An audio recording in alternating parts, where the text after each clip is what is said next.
सद्धम्माच सद्धम्म के महान पवित्र पावन महान उद्धारक महान कल्याणकारी ऐसे मार्ग पर आप सभी का स्वागत है। हर इतवार की तरह आज भी आप लोग जहाँ वहाँ अपने अपने घर में बैठकर जो वंदना करते हैं, उसी प्रकार ऑनलाइन पर भी जो लोग आप देखते हैं और सर्वोदय महाबुद्ध विहार में प्रत्यक्ष आकर मन में संकल्प करके कि मुझे विहार में जाना है, चल के जाना है, स्वयं मुझे जाना है, जाकर मुझे प्रैक्टिकल अभ्यास मेरे शरीर द्वारा मेरे मन द्वारा मुझे वो अभ्यास करना है। सामुदायिक रूप में सभी के साथ बैठकर मुझे ध्यान भावना करनी है, मंगल मैत्री करनी है। ऐसा संकल्प करके इतवार के दिन बुद्ध विहार में जाना बहुत कल्याणकारक है। वो बहुत शक्ति दिलाता है, बहुत बहुत हमारा मंगल होता है। क्योंकि घर में हम वो वातावरण निर्माण नहीं कर सकते। हमारे घर का वातावरण, घर के चार दीवारों के बीच का वातावरण एक अलग वातावरण होता है। हर एक मकान का, हर एक घर का, हर एक बिल्डिंग का अलग अलग वातावरण होता है। अच्छा भी है, घर में भी मंगल मैत्री करना अच्छा है, लेकिन घर से निकलकर हम संकल्प करके जब मंदिर में जाते हैं, विहार में जाते हैं और विहार में जाकर सभी के साथ इकट्ठे बैठकर जब हम ध्यान भावना करते हैं, सामूहिक ध्यान भावना करते हैं, मंगल मैत्री करते हैं, वंदना करते हैं, धम्म श्रवण करते हैं और धम्म का प्रत्यक्ष अभ्यास करते हैं, तो उसमें बहुत बड़ा अंतर है, बहुत बड़ा। ये वातावरण हमें घर में नहीं मिल सकता है। तो इसीलिए हमें बिहार में जाकर, जहाँ सभी लोग इकट्ठे आते हैं, हर प्रकार के हर बैकग्राउंड के लोग जहाँ इकट्ठे आते हैं, उनके साथ बैठकर जो मंगल मैत्री हम करते हैं और ध्यान भावना करते हैं, उसका महान लाभ, बहुत बड़ा लाभ उसका मिलता है। सामुदायिक ध्यान भावना का बहुत बड़ा लाभ है। और विहार में जाकर वंदना करना, इसमें बहुत बड़ी शक्ति है, बहुत बड़ा पुण्य है। क्योंकि विहार ये विशेष रूप से धम्म का केंद्र माना जाता है, वो धम्म का सेंटर है। विहार में सुबह शाम रात दिन हमेशा धम्म की बात होती है, वंदना की बात होती है, कल्याणकारी बात होती है। क्योंकि उसके शुरू से लेकर तो अंत तक विहार का मतलब है सभी के उद्धार करने का एक केंद्र, सभी को दिशा दिखाने का केंद्र, सभी को दुख के मार्ग से निकालने का केंद्र, सभी को अनंत सुख शांति दिलाने वाला वो एक केंद्र, एक रास्ता वहाँ से मिलता है। इसीलिए एक बुद्ध विहार का अपना विशेष अनुभव और विशेष महत्व होता है। तो जब हम संकल्प करते हैं, यह हमारे संकल्प पर आधारित है कि हम जैसा संकल्प करें। आप समझिए, ये मानवीय संकल्प में मन में बहुत बड़ी शक्ति समाई हुई है। मनुष्य जो कुछ भी है, जो कुछ भी बनता है, वो अपने संकल्पों से बनता है, अपने विचारों से बनता है। स्वयं क्या बनना है मुझे, क्या करना है मुझे, ये कुछ करने के पहले आदमी सोचता है।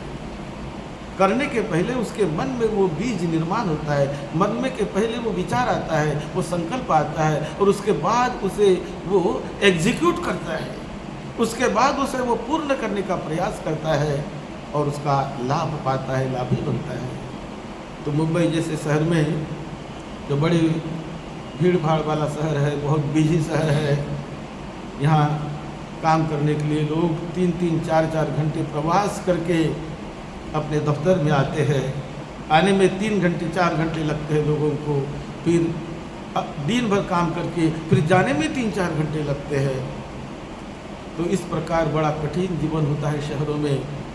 ऐसा जीवन जीने वाले बहुत लोग हैं। आप जानते हैं, देखते हैं कि ट्रेन जो सुबह चलती है, दूर दूर से जो ट्रेनें आती है मुंबई में, तो कितने लोग आते हैं उसमें। बहुत सारे लोग जो काम करने वाले हैं, तो काम करने वाले लोग आते हैं और बड़े कठिन ढंग से वो अपना जीवन यापित करते हैं। और ऐसे शहर में समय निकाल कर अपने बिजी शेड्यूल से, बड़े बिजी शेड्यूल से समय निकाल कर बिहार में जाना और अपने लिए जाना। मैं तो हमेशा काम करता हूँ दूसरों के लिए, घर में भी काम करते हैं हम हमारे लड़के बच्चों के लिए, घर में भी काम करते हैं दूसरों के लिए।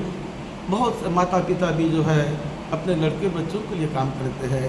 हम बहुत बार दूसरों के लिए काम करते हैं, लेकिन भाई बहनों, अपने लिए भी बुद्धिमान आदमी समय निकालता है और अपने स्वयं के उद्धार के लिए, अपने आध्यात्मिक विकास के लिए, मेरे आध्यात्मिक विकास के लिए दूसरा कोई व्यक्ति काम नहीं कर सकता। यदि मुझे मेरा आध्यात्मिक विकास करना है तो मुझे ही काम करना पड़ेगा, मुझे ही पालथी मारकर बैठना पड़ेगा, मुझे ही अंतर्मुखी होना पड़ेगा। तभी मैं अपने भीतर के प्रज्ञा दृष्टि को जगा सकता हूँ, तभी मैं अपने भीतर के दिव्य चक्षु को जगा सकता हूँ।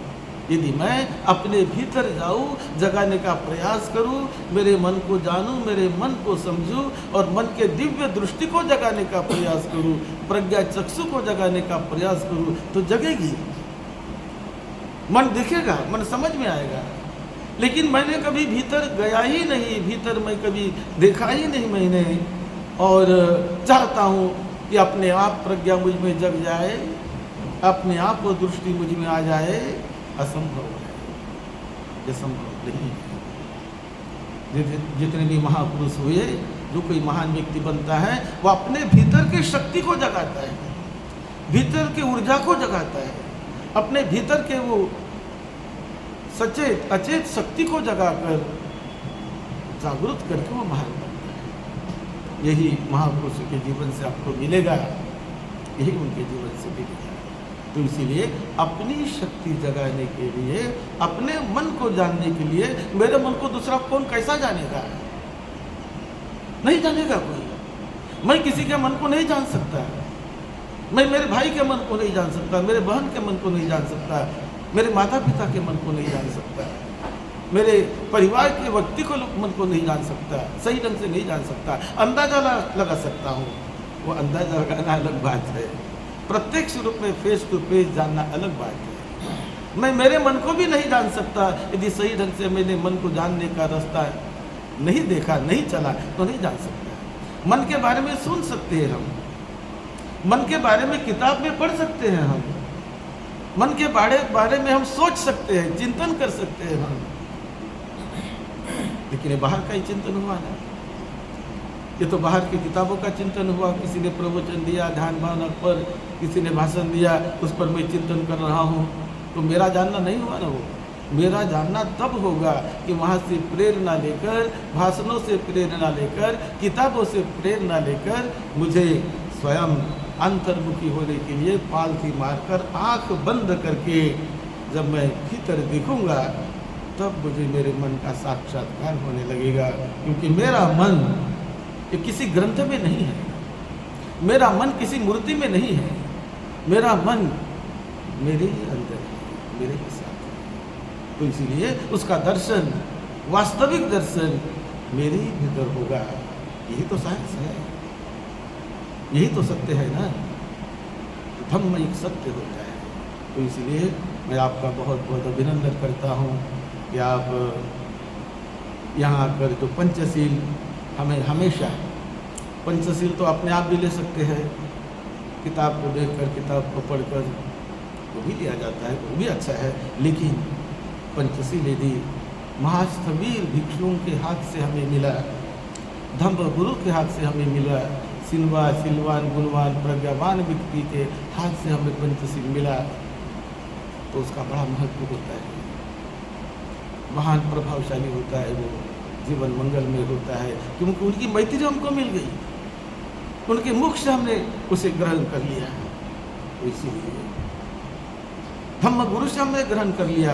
परंपरा से जो अरहत भिक्षु संघ का संघ आया है, उन संघ के सदस्यों से यदि अब पंचशील लेते हैं तो उसका अनोखा महत्व होता है, और वो पंचशील स्वयं लेकर उस रास्ते पर चलते हैं तो बहुत महान कल्याण करते हैं हम अपना। तो इसीलिए बुद्ध धम्म और संघ का स्मरण करके, ज्ञान का स्मरण करके, जो बुद्ध की पूजा ज्ञान की पूजा है, बुद्ध यानी ज्ञान है, परम ज्ञान, परम ज्ञान। धम्म यानी नैसर्गिक नियम, वास्तविकता, सत्यता, इस निसर्ग की, इस प्रकृति की, उसको मानना, शरण जाना। और बुद्ध धम्म और संघ, संघ यानी ऐसे रास्ते पर चलने वाले लोगों का समुदाय। तो ये तीन का स्मरण करके, जो मैं ही चल रहा हूँ ऐसी बात नहीं, मेरे पहले भी लोग चले हैं, चलेंगे, चलते रहेंगे, मुझे भी चलना है मेरे कल्याण के लिए। ऐसा संकल्प करके हम पंचशील की याचना करें, और हम त्रिशरण की याचना करके हम त्रिशरण ग्रहण करेंगे। मैं जैसे कहूँगा वैसे आप सभी ने यहाँ पर जितने भी बड़े श्रद्धा से आप बैठे हुए हैं, सभी हाथ जोड़कर समझकर पंचशील के लिए पहले हमें त्रिरत्न का स्मरण करके याचना करना पड़ेगा।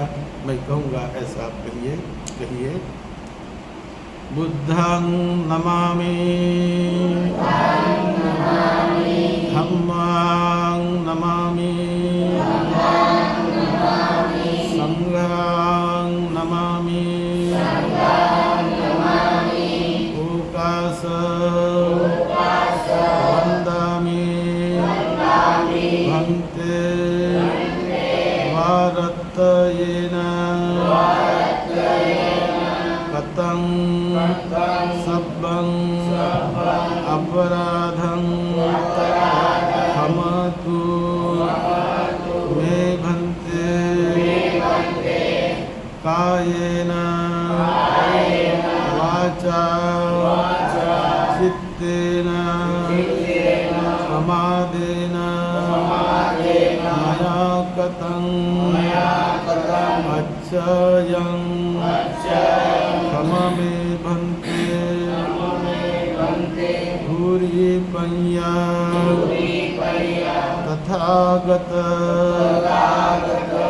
माझ्या शरीराने, माझ्या वाणीने, माझ्या मनाने जाणीवपूर्वक किंवा अंजानपणाने विश्वमंडळातील सतधम्माप्रती काही प्रमाद घडला असेल, काही चुका घडल्या असतील, त्या सर्व चुकांना सतधम्म क्षमा करो, मला क्षमा मिळो, क्षमा मिळो, क्षमा मिळो। ओकास वंदामि भन्ते त्रिशरणेन सद्धिं पंचशीलं धम्मं याचामि अनुग्रहं कृत्वा शीलं देथ मे भन्ते द्वितीयंपि तृतीयंपि याचामि मयं शीलं देथ मे भन्ते अनुकंपं उपादाय। मैं एक पाली वाक्य कहूँगा। यमहं वदामि तं वदेथ। नमो तस्स भगवतो अरहतो सम्मा सम्बुद्धस्स।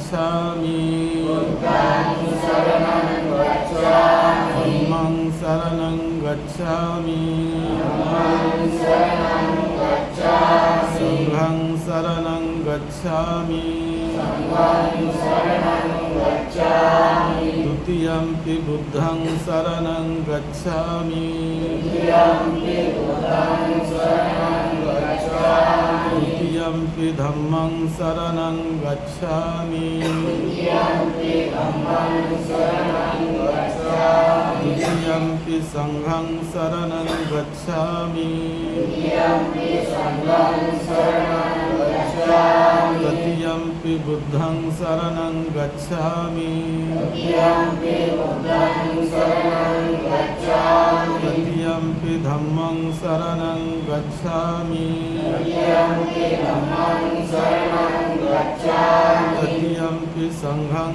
शरणं गच्छामि तृतीयंपि संघं शरणं गच्छामि पानातिपाता वेरमणि सिक्खापदं समादियामि पानातिपाता वेरमणि सिक्खापदं समादयामि अदिन्नदाना वेरमणि सिक्खापदं समादियामि अदिन्नदाना वेरमणि सिक्खापदं समादयामि कामेषु मिच्छाचारा वेरमणि सिक्खापदं समादियामि कामेषु मिथ्याचारा वेरमणि सिक्खापदं समादयामि मुसावादा वेरमणि सिक्खापदं समादियामि मुसावादा वेरमणि सिक्खापदं समादयामि सुरामेरयमज्जपमादट्ठाना वेरमणि सिक्खापदं समादियामि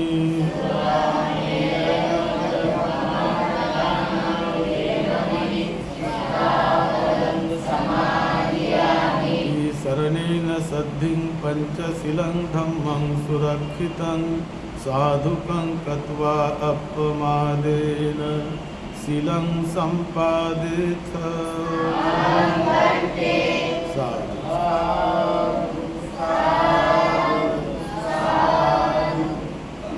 सभी लोगों ने पंचशील ग्रहण किया है।